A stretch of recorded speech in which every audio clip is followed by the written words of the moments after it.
Ladies and gentlemen, in this episode, you are going to hear opinions. And while the podcast is endorsed by Uriah Heep, the opinions of the host and various guests do not necessarily represent the opinions of the band or any of the members past or present. With that being said, let's celebrate the music of Uriah Heep.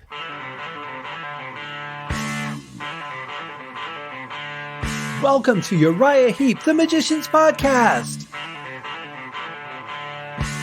I'll be covering every studio song the band has recorded and every bonus track that I can find. Each week we'll go over a new song from the beginning to where they are currently, and as they keep adding albums, I'll keep adding shows. Let the deep dive party begin. In the magic garden, some were singing, some were dancing. Hello and welcome to Uriah Heep, the Magician's Podcast. I am your host, Scott Haskin, and we are going to be covering a really, really emotional song today. And before we get to that, though, I just want to thank Mick and Uriah Heep for endorsing the show. That really means a lot to me. I would not be doing this with their music had they not done that. I would have likely reviewed a couple or a few of the albums on my other show, but those aren't deep dive reviews. Those are just kind of, playing little snippets of the songs and talking about them and really just covering the whole album on an episode. So I really love the fact that I can dive into every single one of their songs and that they're okay with me doing it. That means a lot.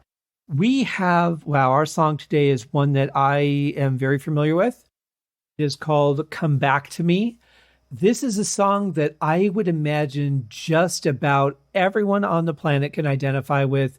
We've all lost someone or something that we've cared about. And while you could take it literally as a lost love kind of song, it really can mean anything. I mean, it could be about a pet. It could be about your favorite blanket. It could be about anything that has an incredible value to you that you are just gutted when it's gone.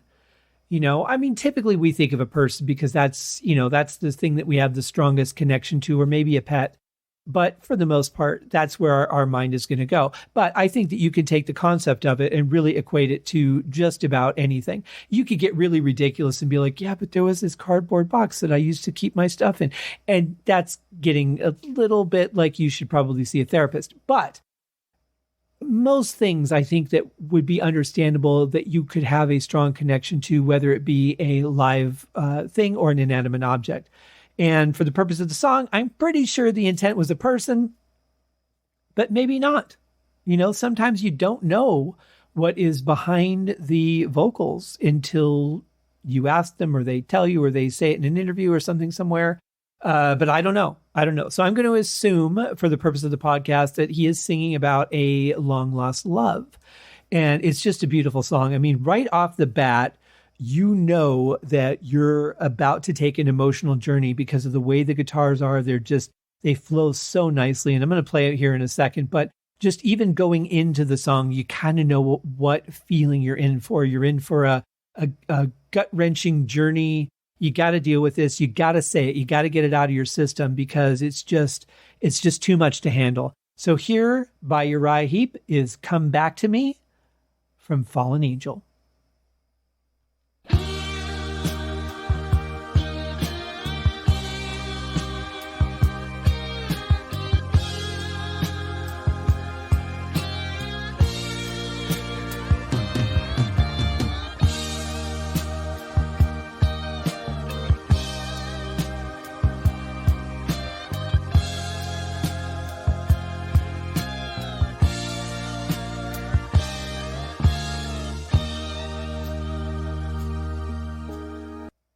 There's already a lot of good stuff going on here. First of all, like I mentioned, the guitars. I mean, that kind of thing, and I don't know if that was played with a slide or not. It really seems to go from one note to another just very smoothly without that feel of the fingers being picked up. But in any case, the sound of it is just amazing. It's very emotional. I love it.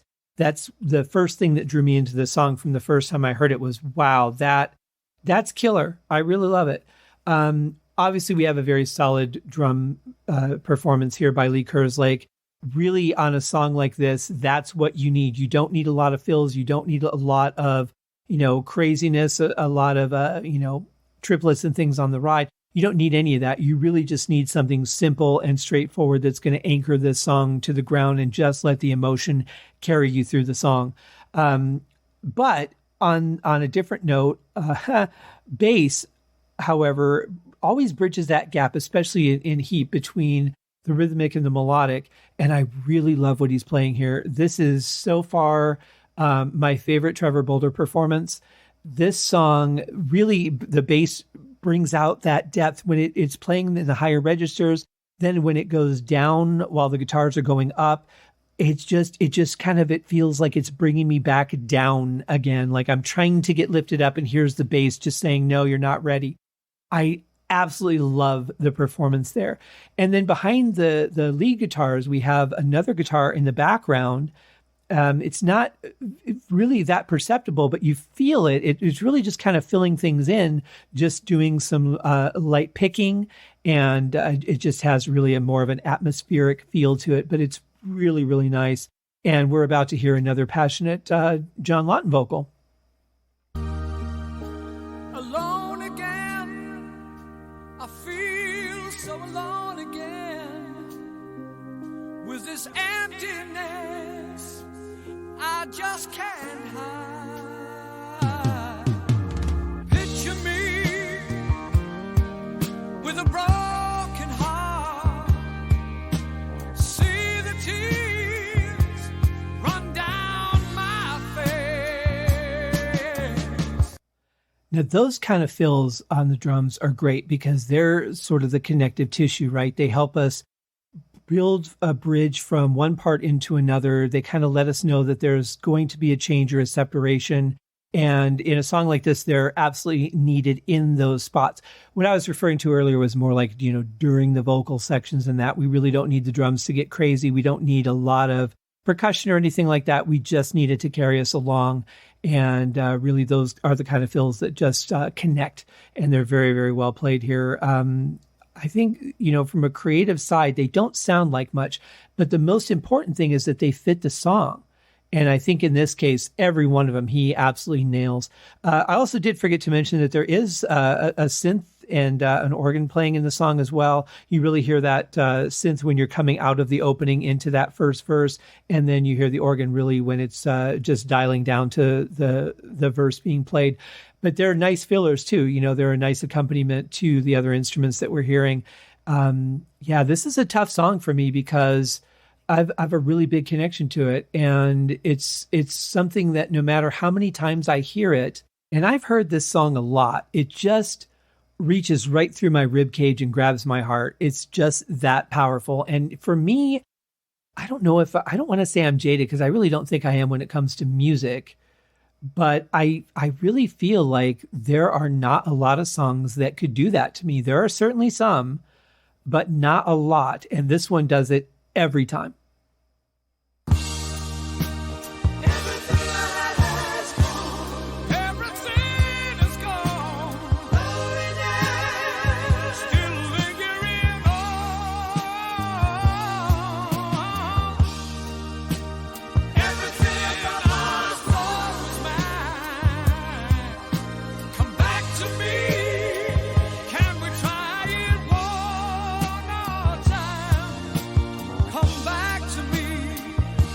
How elegant are those backing vocals? I mean, once again, it's interesting, much like the last song that we listened to yesterday, the vocals are kind of taking almost more of a forward frontman position, and the lead vocal is taking a backseat, just doing some accents. It's really interesting. But I love the timing of the vocals. I love that they're not all together with John. He's singing the line where they're singing a line, but it's different. They stretch out a little bit more. I really love that displacement because when you're talking about this kind of feeling, you're disjointed, your heart is broken, you're missing, you're just so empty. And for things to just line up perfectly around you doesn't really make sense. So those sort of displacements in the vocals lining up really works for, a couple things. It works for the song from an audio perspective, but it also works from an intellectual perspective of, This isn't where I'm in my right mind. This isn't where everything is lining up and perfect because I'm miserable. So the things around me shouldn't really make sense either. I love that. Very beautifully done. And of course, I mean, the sound of the backing vocals is just phenomenal. I like that they've added that high harmony back in, because they haven't on a lot of the songs during the Lawton era. That's dropped out or been used a little more subtly in some of the songs than we were used to hearing previous. But it's absolutely just a gorgeous section of the song.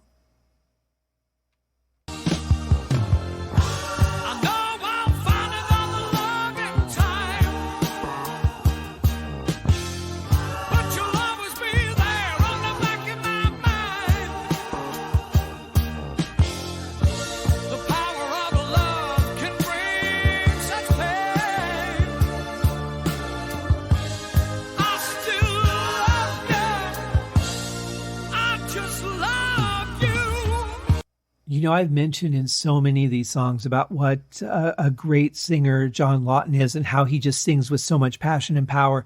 If no other song that we've talked about brings that out, it's this one for me, for sure. I mean, you just feel when he's singing, I just love you, that his fists are clenched, his arms are clenched, he's holding them tightly to his sides, his arms are out, or his fists are out in front of him, and he's just squeezing his body with everything he's got to let all this, pent up emotion out. And it's just a beautiful thing. Previous to that, though, in this last section that we played, I would suggest going back and listening to it again, and this time pay attention to the bass guitar. Trevor Boulder is playing some really interesting things through this section, and I'm a big fan of it. This is really a great song for him, and it really helps fill in some nuances that add so much that you may not really hear as much as feel, because you're probably being guided to listening to the vocal, right? And feeling along with the singer, the words, imagining, what these words mean to you, thinking of that person or thing that you lost. But man, give Trevor Boulder a listen on this. Listen to the whole song. Just give the whole song a pass and pay attention to the bass, because he's really doing some cool stuff here.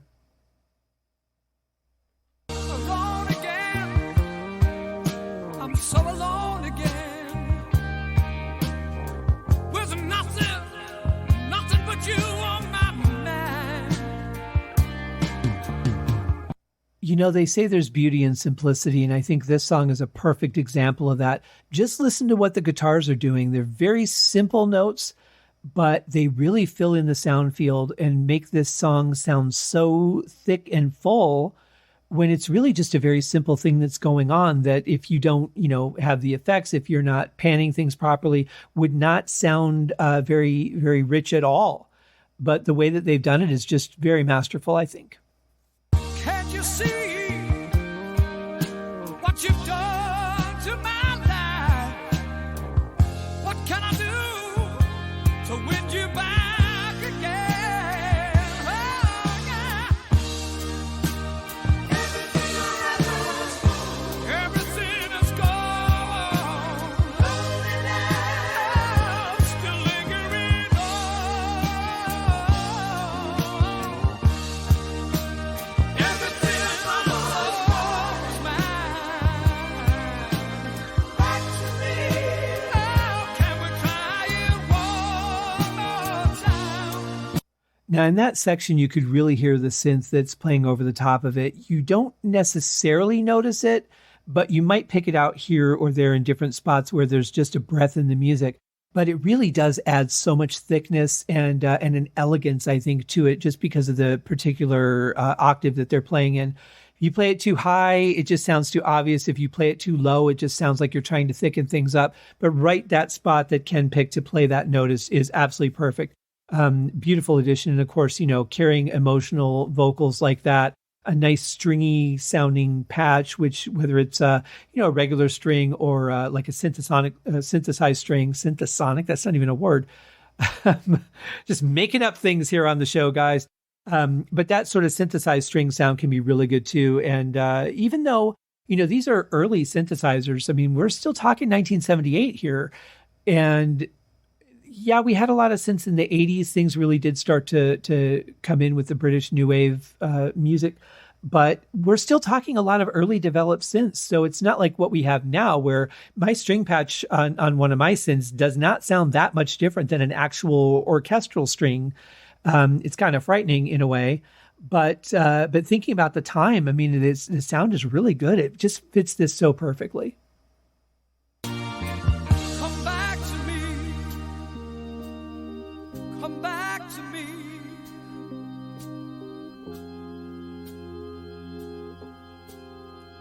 Take a piece of my heart, baby, come back to me. Now, I really love that part. And the reason I do is because you just feel all the emptiness that he's singing about. You feel it right there. Just like there is nothing else in the world but the floor I'm standing on and the fact that I need to have you back in my life. I just love that. Music can say so much more. Well, I guess depending on how we interpret it, that's how I interpret it, that. But everybody else might not think of anything or think of something completely different. But that's what that part has always meant to me. It's just like everything's there and then it just drops out. And it's just him, with a little bit of tone going on and some very, very gentle notes being played there. So expertly done.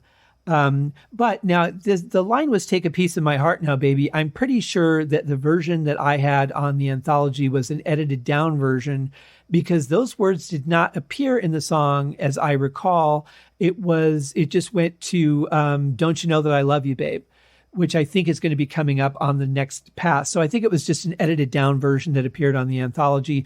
Maybe it was the version that was released as a single, because I know that it was released as a single in some places, not like a full-on worldwide release, but that is possible. So it was either the single version or edited down for the anthology, which, if you're trying to squeeze as many songs on there so people will buy it, that kind of makes sense.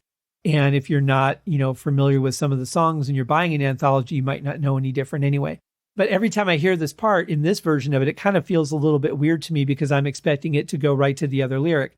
And that's weird. Like whatever version of a song you hear first, that becomes the definitive version of that song. And it really takes a lot for anything else to knock it off the mountain. If you hear a live version of the song first and you really love it, sometimes the studio version doesn't hold up and vice versa. It really just depends on the person. But typically I found that the first version of a song that you hear is the one that has the most meaning to you. You associate it with the memory. When you try and come up with a second version, you're still associating the song with that memory, but now it's a different version of the song. So things don't really quite line up. At least that's my theory of why that is. I could be completely wrong. I'll fully admit that I could.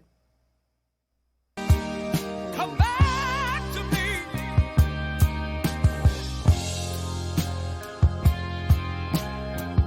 Don't you know that I love you, girl? Come back to me.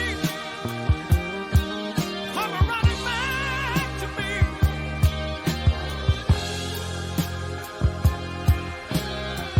Don't you know that I love you, babe? Come back to me. Come on back to me. In the beginning of the song, which starts out with this same guitar lick, it really, you felt something. You kind of knew that the song was going to be emotional, maybe melancholy. But here with the vocals, the return of this, it just, I don't know, it feels like 10 times more powerful to me than it did at the beginning of the song. Maybe it's because we've been on the emotional journey and now it's just the outpour, the begging, I can't do this without you moment for the singer. But I don't know, the guitars just seem so much more powerful because of it. The drums have also stepped it up a little bit. They're doing a little bit more than they were in the beginning when it was a little more straightforward. But I love the keyboards too. They're also filling in another couple of layers, I think, than they were in the beginning. I'm hearing a little bit more happening there. So the song does sound, more emotional, more full. So that probably has something to do with it. But the overall feel of it is pretty powerful for me.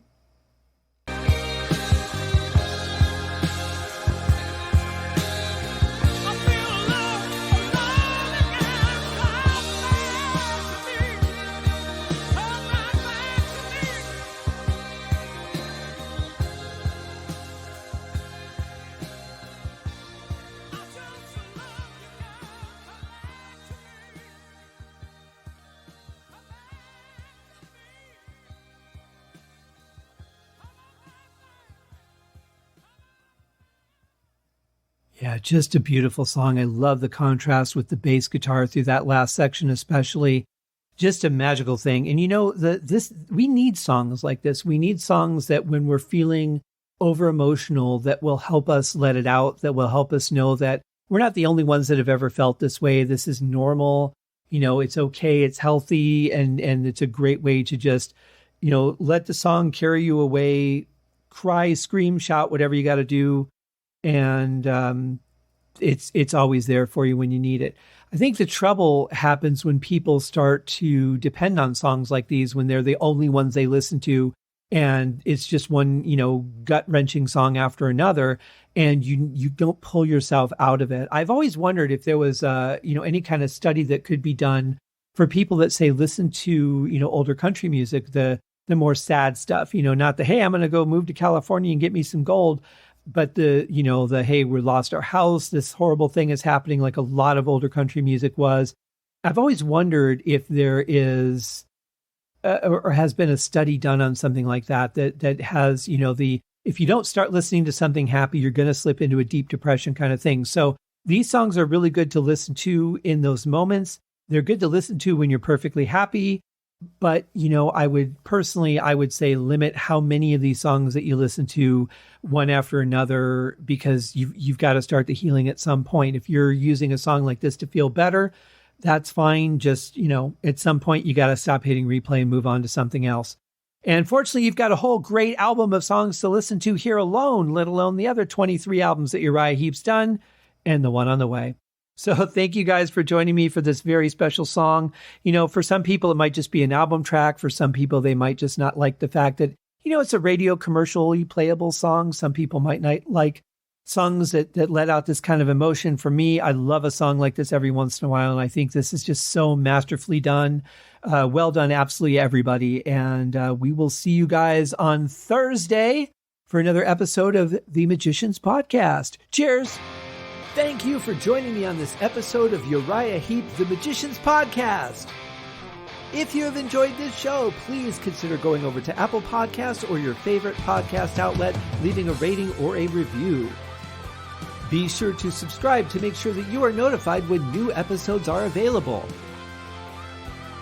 Please be sure to share this podcast with your fellow Uriah Heep enthusiasts and anyone who you think would like Uriah Heep, which should be everyone. And if you are so inclined, please feel free to contribute to the Patreon account. And if you are not a Patreon subscriber, you can also pay through the PayPal link on the website listed in the show links below. I would also like to thank Uriah Heep for their very generous support of the show. And thank you guys for listening. We'll see you in the next episode. Happy days!